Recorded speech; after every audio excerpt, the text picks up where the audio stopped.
Hey everyone, welcome back again this week. You guessed it, I am at Spirit Pond in Casadega Spiritualist Camp. Isn't it beautiful? I just love it out here. And so today I have to say it has been a very, very, very, very busy day in the camp. Just unbelievable. And so here I am taking a few minutes away. And I have to tell you, I know I've been talking to you guys a little bit here and there about these vultures that I've been seeing circling, right? So this morning, I have to tell you, this afternoon, I came out to have a cup of tea on my porch here in Casadega Spiritualist Camp, and a neighbor medium was just not far away. And all of a sudden, all these vultures started coming around, and they started their circling again. And I thought, oh my gosh, am I calling these in? So I shared with my neighbor that, yes, this has been happening to me for weeks, where I've been seeing circling vultures. Don't you love this? I do. Because at first, what do we think it is? Oh no, this cannot be good. Well, as I've said, vultures are one of my animal totems. And so saying that, I know a little bit about them. And because they were circling, I had to look it up and find out exactly what it was. And it means changes. And so I like it. I do like change. I might be a little something or whatever, but I do like change. And I did take a little notes to keep me on track, because I do need that. The problem is now I have to read my notes. And so let me see here. And so, I gotta tell you, one time, a lot of people don't like vultures. They think very negatively of them. They think about death is what they think about. And it's funny, because I had one young girl come to me for a reading several years ago, and she was just frightened of vultures. And I'm like, stop, it's okay. Oh, I think I'm gonna die. It doesn't have to mean it's a physical death. It can actually mean it's a death of something going on in your life. It's a death of a habit. It's a death of a friendship. It can mean many different things. So don't get all freaked out about, oh no, I'm going to die, right?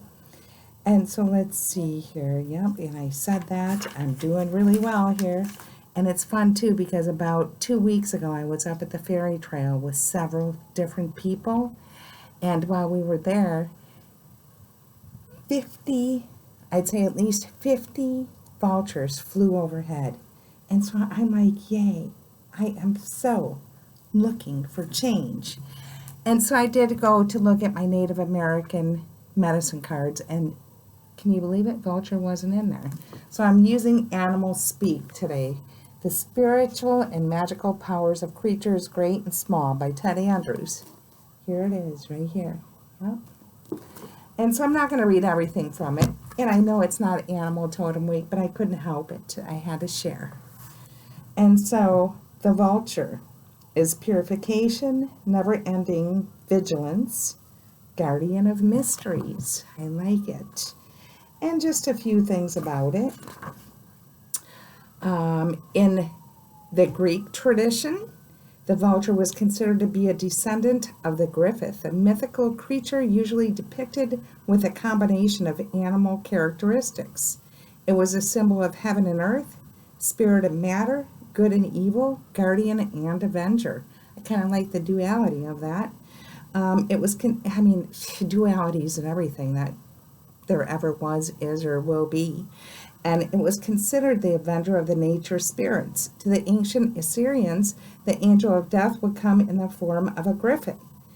It embodied the union between the falcon and its solar aspects and the feline aspects of the night, a reflection of never-ending vigilance. The vulture is thus a link to the griffith as a guardian to the mysteries of life and death and the road of salvation. Like it. To the Pueblo Indians, it was symbol of purification. Its medicine would restore harmony that had been broken. Its feathers were used in rituals for grounding after shape-shifting ceremonies, facilitating the return to self. Turkey vulture assisted with such transitions. It was used to dispel evil, to break contact with the dead, as in channeling, shape-shifting, or other forms of mediumship, to disarm objects, and even to recover slain warriors.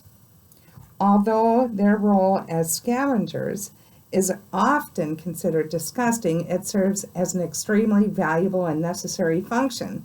It limits infections and bacteria from corpses that could otherwise spread to other animals who do not have the resistance. They serve to keep the environment clean and in balance. They prevent the spread of disease. Interesting. Another part here, and actually there's 5 whole pages, so the vulture is pretty big. The vultures have a wonderful ability to see and use the thermals rising from the earth, giving them lift.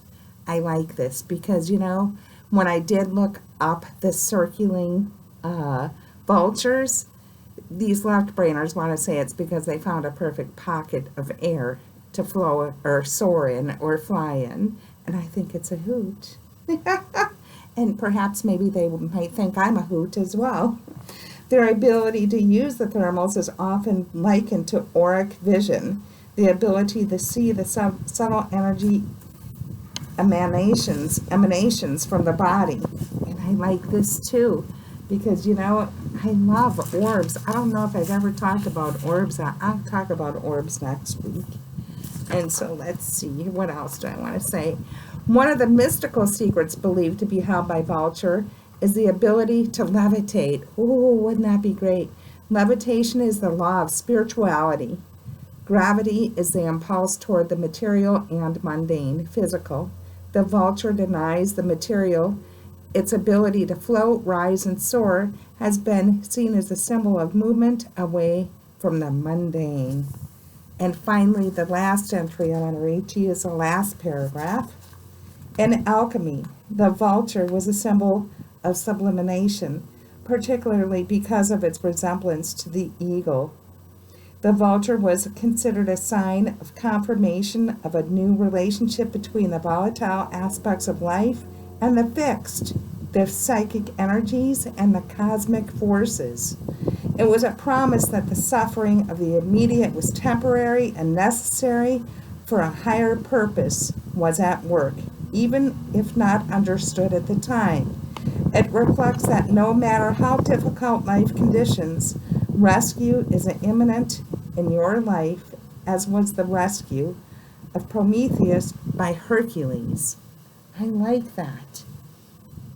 And you know, one thought did come to me here, and I hope it comes back to me, and it here did. Thank you, Spirit.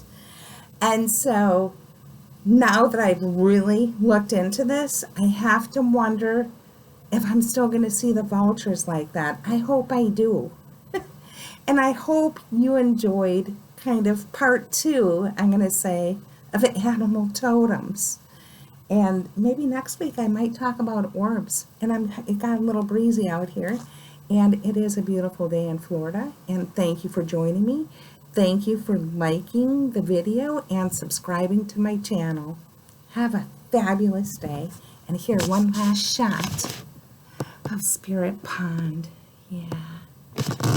Beautiful. Nice and serene here. Have a great day. Bye.